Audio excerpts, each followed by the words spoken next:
আমার হাতের এই ব্রয়লার চিকেনের রেসিপিটা সবাই খুব পছন্দ করে। সত্যি বলতে এটা আমার সবচেয়ে স্যাটিসফ্যাকশনের রান্নাগুলোর একটা। মার্কিং করতে গেলে আমি নির্দ্বিধায় 10-এর মধ্যে 10ই দিব।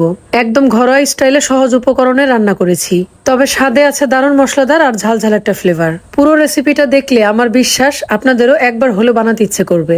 এখানে 1 কাপের 4 ভাগে 3 ভাগ পরিমাণ তেল ব্যবহার করেছি। একটা তেজপাতা দিয়ে চিকেনটা অ্যাড করে দিচ্ছি, যেটাকে আগে থেকে ধুয়ে খুব ভালো করে পানিটা ঝরিয়ে নিয়েছি। এই রান্নাতে তেলের পরিমাণটা একটু বেশি ব্যবহার করতে হবে, কারণ এই তেল আর চিকেনের নিজস্ব যে পানি থাকে সেটা দিয়ে চিকেনটাকে রান্না করতে হবে অনেকটা সময় ধরে। 3 থেকে 4 মিনিটের মতো এভাবে চিকেনটা তেলে ভেজে নিতে হবে। এতে করে চিকেনটা নরম হয়ে খুলে যাবে না আর স্বাদটা হবে দারুণ। এবার এতে অ্যাড করে দিব বাটা মশলা। এখানে পেঁয়াজ বাটা ব্যবহার করেছি 1 কাপ পরিমাণ, আর রসুন বাটা ব্যবহার করব 2 টেবিল চামচ পরিমাণ।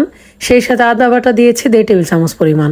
বাটা মশলার কাঁচা গন্ধটা যাতে দূর হয়ে যায় তার জন্য আরো 2 থেকে 3 মিনিট এভাবে তেলে ভেজে নিতে হবে।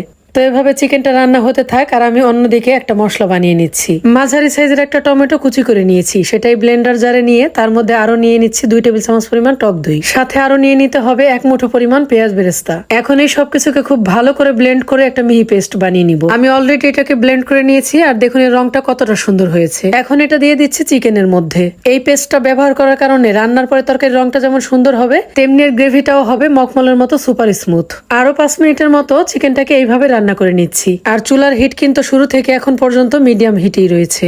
লবণ দিয়ে কিছু সময়ের জন্য ঢেকে দিয়েছিলাম। এখন ঢাকনা খুলে এতে সব ধরনের গুঁড়া মশলা অ্যাড করব। তো প্রথমে দিয়ে দিচ্ছি হলুদের গুঁড়া, এটা ব্যবহার করেছি 1 চা চামচ পরিমাণ। মরিচের গুঁড়া দিচ্ছি প্রথমে 1 টেবিল চামচ পরিমাণ, পরে ঝালটা চেক করে যদি প্রয়োজন হয় আরো অ্যাড করব। যেহেতু আগেই বলেছি এই রেসিপিটা বেশ ঝালঝাল হবে। তাছাড়া ব্রয়লার চিকেনে ঝালটা একটু বেশি ব্যবহার করলে মাংসের গন্ধ যেমন দূর হয়ে যায়, তেমনি স্বাদটা বেশি হয়।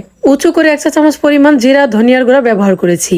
গুঁড়া মশলা যোগ করার পরে চিকেনটাকে রান্না করে নিতে হবে আরো 5 মিনিট। অলরেডি কিন্তু তরকারিতে খুব সুন্দর একটা কালার চলে এসেছে আর তেলটাও সেপারেট হতে শুরু করেছে।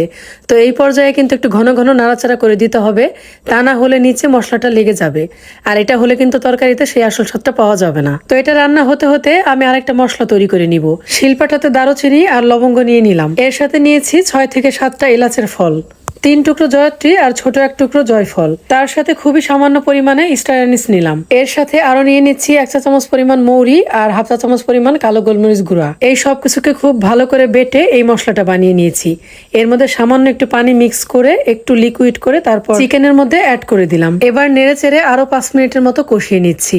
মাংস এবং মশলা প্রপারলি কষানো হয়ে গেছে, কারণ মশলা থেকে তেল একদমই সেপারেট হয়ে গেছে। তো এই পর্যায়ে মাংস পুরোপুরি সিদ্ধ হওয়ার জন্য পানি দিয়ে দিচ্ছি। আমি এখানে গরম পানি ব্যবহার করেছি। এতে করে রান্নার সময়টা যেমন বেঁচে যায়, তেমনি স্বাদটাও কিন্তু দারুণ আসে। নাড়াচাড়া করে ঢেকে দিয়েছিলাম, তারপর ঢাকনা খুলে আরো একবার নেড়েচেড়ে দিচ্ছি। এভাবে করে লো টু মিডিয়াম হিটে রান্না করেছি আরো 10 থেকে 12 মিনিটের মতো। তেলটা উপরে চলে এসেছে আর ঝোলটাও পছন্দ মতো হয়ে গেছে। এভাবে ব্রয়লার মুরগি রান্না করলে কোনো গন্ধ পাবেন না, আর এর স্বাদ অন্য যে কোনো মাংসের তরকারির সাথে বিট করতে পারবে। তাই সবাইকে অনুরোধ করব একবার হলেও এই রেসিপিতে ব্রয়লার চিকেন রান্না করা। রেসিপিটি ভালো লাগলে প্লিজ একটা শেয়ার দিয়ে রাখবেন। ইনশাল্লাহ এটা আপনার কাজে লাগবে। আজকে এখানেই বিদায় নিচ্ছি। সবাই অনেক অনেক ভালো থাকবেন। আসসালামু আলাইকুম।